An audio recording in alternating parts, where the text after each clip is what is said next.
How's it going? My name is Brandon, Brandon now, and today's date is August 10th. Today I'm going to be giving my final presentation on Alzheimer's, and I kind of chose this one because while I haven't really experienced it with like a family member I'm close to, my mom had to go through like something similar with her grandma. And so while I was smaller at the time, I didn't really know what was going on. Um, all I know is that my mom was devastated, and rightfully so. As I did more research, it kind of sucks what happens to patients with dementia and Alzheimer's, and that's kind of why I wanted to do research on it, because I wanted to know more about it. And while everyone knows that it's like just a memory loss type thing, like just wanted to know like all the details, like really. But yep, these are my notes I'm gonna be using. Just wanted to show that it's not really. I just kind of put down the order of what I'm supposed to be going through, but I'm not really reading off of anything really. But to start, what is Alzheimer's? Alzheimer's is a mental deterioration that kind of occurs from middle age to old age, and it's due to like a generalized degeneration of the brain, and is known as the most common type of premature salinity that's out there. In terms of classification, it's classified as a complex multifactorial neurodegenerative disorder, and it is known as the most common type of dementia out of all of them. For etiology, not a lot of people, not a lot of scientists and doctors really know for certain what causes Alzheimer's, and while they like know that it's kind of a family thing, it does occur along generations.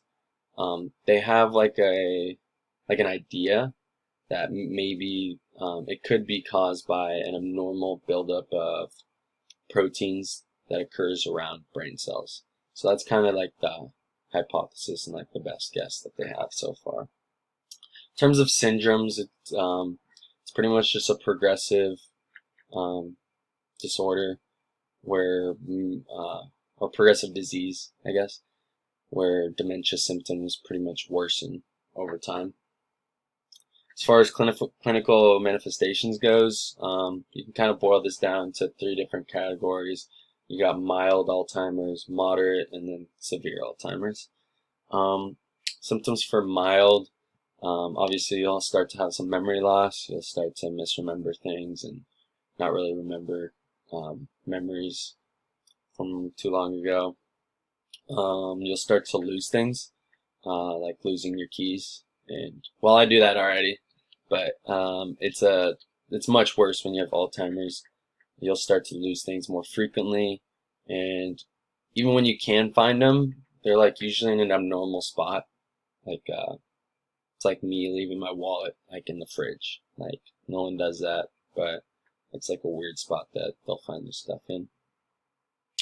And then lastly, they'll like wander around and kind of get lost more frequently. For moderate, the problems with the memory gradually get worse. They start to not be able to learn new things, and so if they wanted to learn like I don't know, something like calligraphy, while it could take like a couple weeks for a normal person to learn, it just doesn't register in their head anymore, and they're not able to learn that. Another thing could be not being able to recognize their family and friends, which that can definitely get tough. And lastly, they'll start to have problems with their speech and pretty much being able to communicate to others the right way. And then if it's really severe, some of the symptoms of severe Alzheimer's is like really bad weight loss. This could also be seizures. Seizures are pretty common with people with severe Alzheimer's, and if it's like super bad, they won't be able to talk or communicate to anybody at this point. In terms of diagnostic tests, unlike on other diseases where you could kind of get some blood out of you and look at the white blood cell count, or really take a look at everything in general, there isn't really a specific diagnostic test for Alzheimer's where they can do that and kind of specify, like, oh, because of this, like, you have Alzheimer's. Yeah, and I'm sure that has to do with the etiology and not knowing what the true cause of it is. But in terms to diagnose someone, they'll pretty much just take like a bunch of factors and then put them all together and kind of get to the assumption that you may have Alzheimer's. They do this by looking at your medical history, looking at your family history, because it can be genetic. They'll look at your physical and even like a neurological test they'll run on you. And they could even get to the point where they'll scan your brain and take a physical look at what might be going on.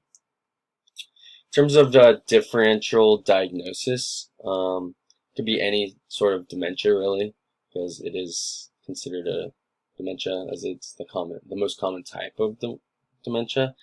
But one that it could get confused for is FTD, which pretty much stands for frontotemporal dementia. And with this one, you kind of have like some of the same symptoms. They'll have poor judgment. They'll have problems with communicating and speech.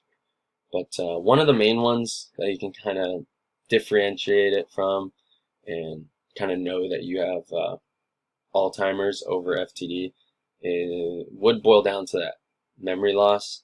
And while you can get memory loss too with FTD, which is another thing that they might get confused with, but with memory loss and Alzheimer's, it happens much, much earlier. So that's kind of like the telltale that you pretty much have Alzheimer's. And then with some complications, one is like wandering around a lot. They're more prone to falling. Another one would be bowel and things going on down there. They kind of lose their sensation to urinate and to defecate, and so that will kind of just, as it progresses, they kind of just do it without even knowing. And then lastly could be depression, and I'm sure people can understand that, as you lose your sense of remembering who your family members are, and your mom or your dad, who could be your wife or even your son. Like I can't imagine having a kid one day and just being able to forget them just like that, and losing your sense of remembering who it is, because it's a pretty tough disease. And when you lose because it's not even in their control, they probably have no sense of control over it. And after a while, I'm sure that just eats them. So depression is definitely a big one that they go through. But other than that, I hope you enjoyed listening. That was my final presentation on Alzheimer's. And thank you. Appreciate it.